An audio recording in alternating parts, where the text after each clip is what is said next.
Update po sa ating fund drive for the Brave 14 plus 3 Marines. Sa ngayon, may naipon na tayo na 73,000 pesos sa ating GCash. And hopefully bukas, makakaabot na ito ng 100,000 at papadala na ulit natin sa kanila. As of now, ang total tulong na naipadala na sa Brave 14 plus 3 is 736,000 pesos. So, ang gustong tumulong, magpadala sa kanila, ito po ang ating GCash.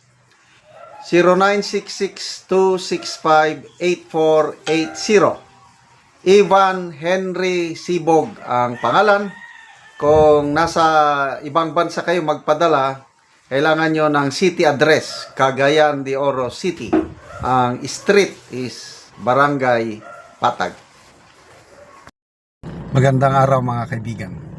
Bigyan natin ng reaction opinion itong post balita ngayon. Marcos Jr. nanawagan ng unity sa araw ng kamatayan ni Ninoy.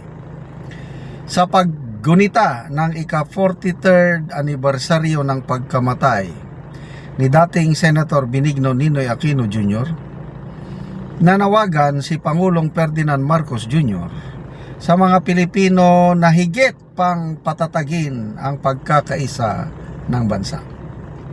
Sabi niya, the Ninoy Aquino Day therefore invites us to acknowledge the past and draw from it the resolve needed to safeguard freedom, strengthen our institutions, and deepen national unity.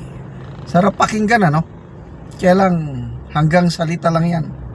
Si Ninoy, isa sa pangunahing kritiko ng administrasyon ni dating Pangulong Ferdinand Marcos Sr. ay pinaslang noong August 21, 1983 matapos bumalik sa Pilipinas mula sa Estados Unidos.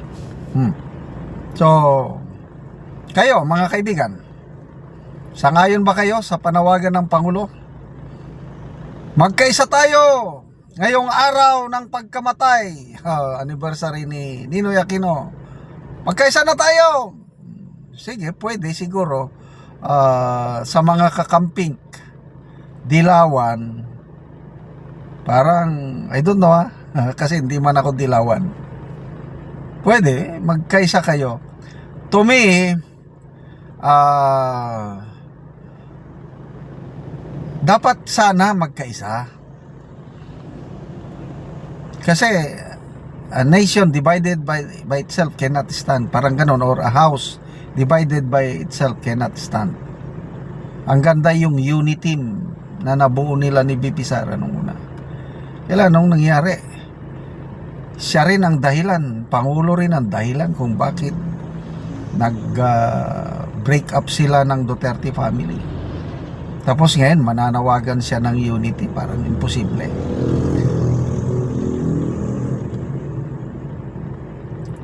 Kung maibalik ninyo si Tatay Digong, kahit ikulong nyo dito sa Pilipinas, pabalikin nyo lang. Yun lang aking kondisyon. Why not? Kaysa tayo. For the sake of our country, of our people. Kasi wala palubog tayong lahat. Itong nangyayari ngayon na watak-watak ang ating politika. Kawawa ang taong bayan. So, kaya ba nila?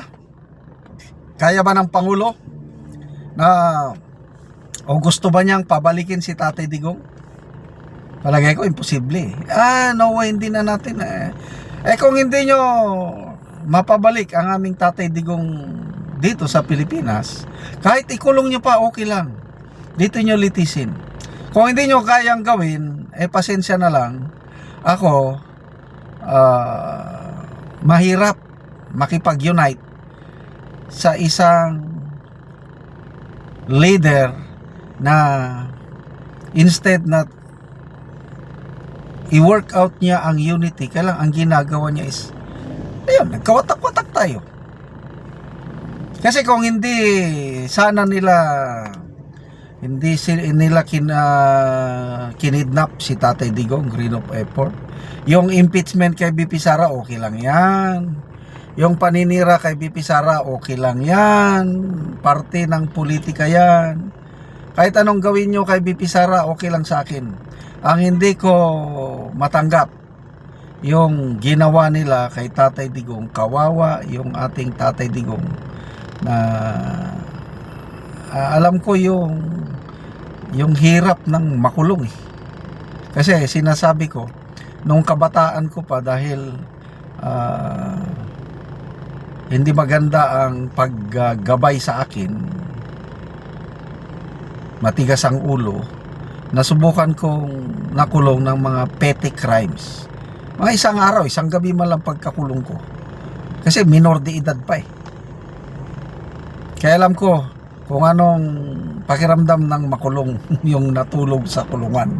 Ang baho, ang daming surot, ang daming lamok, ang daming lahat sa kulungan. Kaya awang-awa ako sa ating Tatay Digong. Kaya unity, no problem. Ibalik nyo si Tatay Digong kung kaya. Kung hindi, wag na lang. Yung mga speeches na ganyan is hanggang salita lang yan. Well, sa mga dilawan, kung gusto nyong makipag-unite na kay Marcos, okay lang yan. Yung kainsuka na tinatawag. Ngayong eleksyon is magkaisa kayo, isa lang kandidato, okay lang yan. Ibigay nyo na lahat ang pinakamalakas nyong kandidato. Risa Ontiveros, sino pa naman yan, Madam Leni, Bam Aquino, select your best para walang rason. At ang amin, BP Sara lang. Tingnan natin anong mangyari. Malapit na ang 2028 ang pagtutuos. Salamat mga kaibigan sa inyong pagsubaybay sa channel nito. Nakakatulong kayo ng malaki sa tribong Talandig ng Bukidnon dahil ang sweldo natin sa channel na ito is pantulong sa tribo. Namimigay tayo ng libreng yero at pako para makapagpatayo sila ng mas maayos na tirahan. Kaya panoorin ninyo ang video na ito. Ako diri sa gipatindog nga balay ni Lalay Andamon nga taga Barangay San Miguel, sakop sa Mauswagon, Tagbak, Talakag, Bukidnon. So muna ni ang gipatindog nga balay nga ilang ulian unya silupin lang ang atop. So mo ni pagapulian sa gitabang nga yero. So mo na ni ang gitabang nga napulo kabuk nga digis kataas nga yero.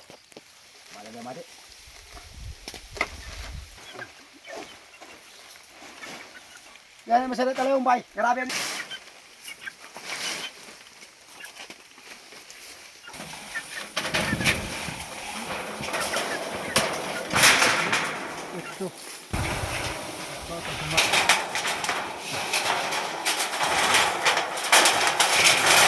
O karon na ato pa nagyud tong ilang gipatindog nga balay nga silupin lang ang atop. So ilan na gyud ning ulian. So naka-atop na gyud sila sa gitabang nga yero. Salamat ko sa dako sa Ginoo nga ang among balay nga trapal ug kaning silupin nga naka-atop ra gid mi sa kadugayan og sin nga hinabang ug nagpasalamat ko sa naghinabang aning sin nga nakaabot gyapon sa among area nga ing-ani na gyud karon ang among balay sa pila na ka tuig te bago pa mo naka dawat og ginabang. bago pa gyud karon pa gyud mi. Nagpasalamat gyud ko sa naghinabang aning sin ug sa Ginoo nga iya gyud ning gipaabot. Maulian na gyud yung balay. Kay kunwa pa ang tabang sa aning sin luik ay mi kay ang pangwarta gid namo kutobra sa pagkaon. So naa na kay mga eskwelante. Naa Pila ka buok? tulo. Tulo. So unsa na yung mga grade? Grade 1 ug preschool. So kuandra. So unsa may inyong trabaho te? Pag-umara. Gauma. Oo, so ang mais kung ipugas upat gid ka bulan. So lisod gyud. Lisod kaayo. Salamat kayo. Patsad kaayo sa paghag sa sin.